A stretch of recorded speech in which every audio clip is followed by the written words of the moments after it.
In this video, we're running down future matchups after UFC 294, starting with Makhachev versus Oliveira 2. Personally, for me, I was more excited that we got Volkanovski versus Makhachev 2 as opposed to this one, because I just thought the first one was pretty clear-cut. Striking, clinch, grappling, all facets of the game. Islam Makhachev won that fight. And I just think it would be the same thing again. He had no fear going into Charles Oliveira's guard like most of his opponents do. Guys like Justin Gaethje have done this to him, where, you drop him, Charles flops to his back, and all of a sudden, instead of following him up with the right hand and the left and, trying to pass and all things like this, you're just... you're looking at him and you're inviting him to stand back up, you know what I mean? Then he takes his time, he stands back up, and he pretty much has like a little standing 8 count kind of thing, He's good to go now. And you let him off the hook.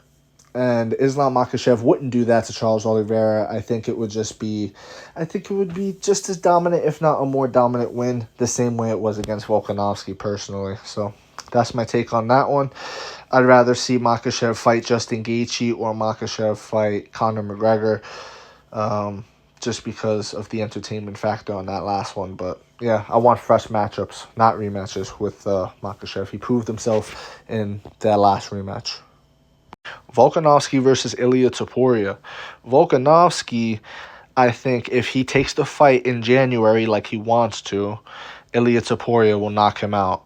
Ilia Topuria is a really strong kicker, really strong striker, and he's got a black belt in jiu-jitsu.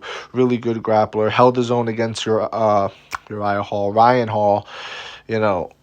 Won that fight. I think Ilia Topuria is really, really good. I do. And I think Volkanovski's really, really good and great. But after what we just saw, it's tough. You know what I mean? It's tough to just bounce back in January and take a fight against the surging young kid. You know what I mean? Not that he can't do it. Not that, all these things. Not that he can't. Because he could. There's that possibility of Volkanovski. He is great. He is Alexander the Great Volkanovski. All credit due to Alex Volkanovski. However, it's just not smart to do that. You know what I mean? The same way how it's not smart to take a fight against Islam Makhachev, the heir apparent to Khabib Nurmagomedov, the crown jewel of Abdulmanov's eye, besides his son. You know what I'm saying?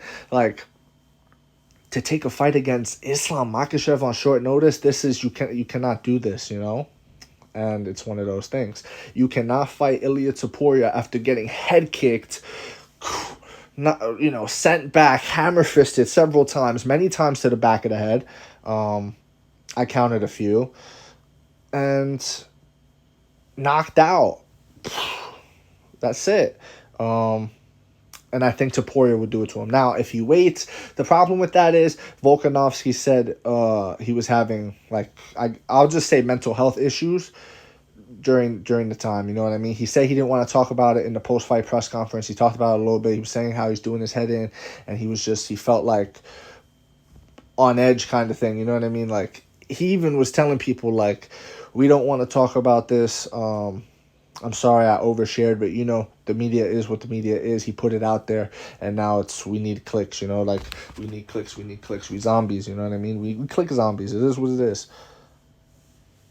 Volkanovski needs to heal up, do his thing, and then come back rejuvenated. I think he should train with Islam Makhachev. I think he should reach out and say, look, I'd like to train in some grappling. I want to be able to take people down, put them up against the fence like that. I think that would be actually good for him if he was to train with Islam, get that type of experience, and just be a great featherweight champion. You know what I mean?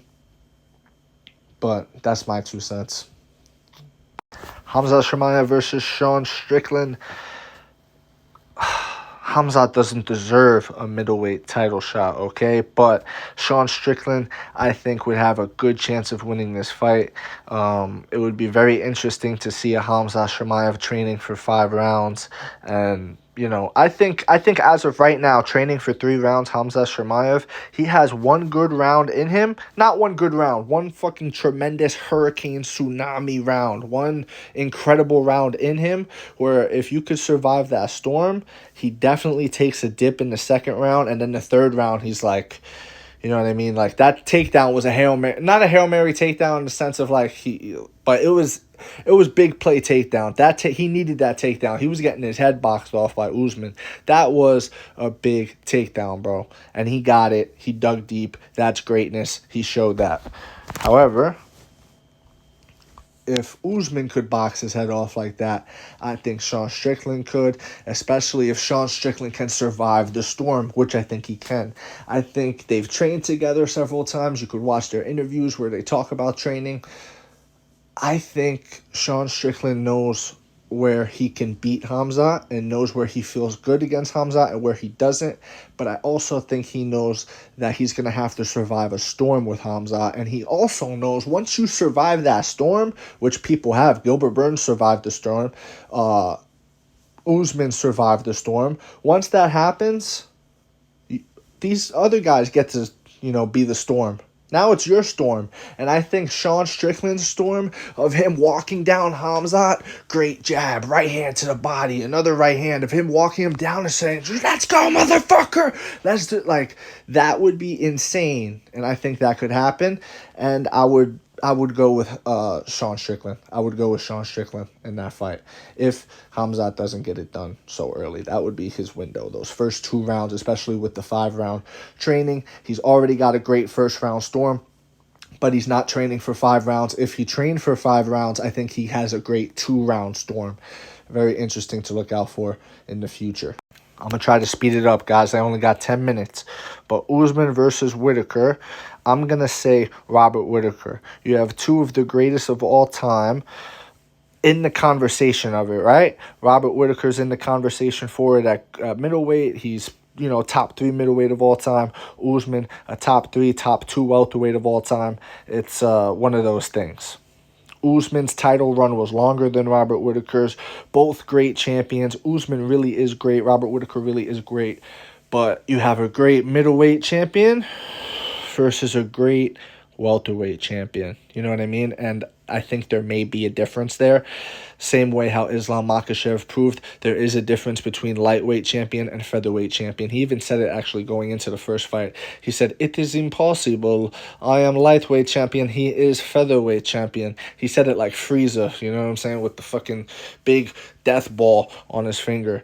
It is impossible, So with that said, I'm going with Robert Whitaker. He gets the job done in a hard-fought 5-round decision victory over Usman, where maybe people think, oh, Usman won, people talking like that. It's going to be a great fight. It would be a great fight. I would love to see it. Ankalaev versus Walker 2. Honestly, for me, this fight doesn't do much for me. I would probably favor Ankalaev just because I think Johnny Walker's best chances are in chaos, and I don't think he could create that much chaos against a Ankalaev. I think that knee, when he faked the body shot and he threw the knee, that was a chance, you know what I mean? In moments like that, Johnny Walker can win and shine, but Ankalaev, I think it's not going to work on him. I think he's going to be a little bit too foundationally sound, and he's going to get the job done over the more unique style, in a Johnny Walker. So I'm going Ankalaev. Aliskerov versus Costa. I don't know much about Listerine, whatever. I've probably seen him fight a couple of times, but, slipped my head. Paulo Costa, I think he had a chance to show us who he was against Luke Rockhold. I thought Rockhold was going to get killed. I thought it was going to be, uppercut, send his head to the 14th row or something like that, but it wasn't that. Luke Rockhold showed his heart and toughness, all things like that, but Paulo did not show that he is Paulo Costa, like this annihilator, destroyer guy. I didn't see that against Luke Rockhold, so I don't even know if he's that guy like they tried to portray him as in the lead up to the Israel Adesanya fight, That's his whole persona, this big Brazilian muscled up guy that's going to take your head off. We didn't see that against Luke Rockhold, and we've seen Luke Rockhold's head taken off a few times. Overall point, I'll probably go with Ilistrikov because I think Costa's on the slide. Let me know what you think. If you agree, disagree, doesn't matter. Join the discussion.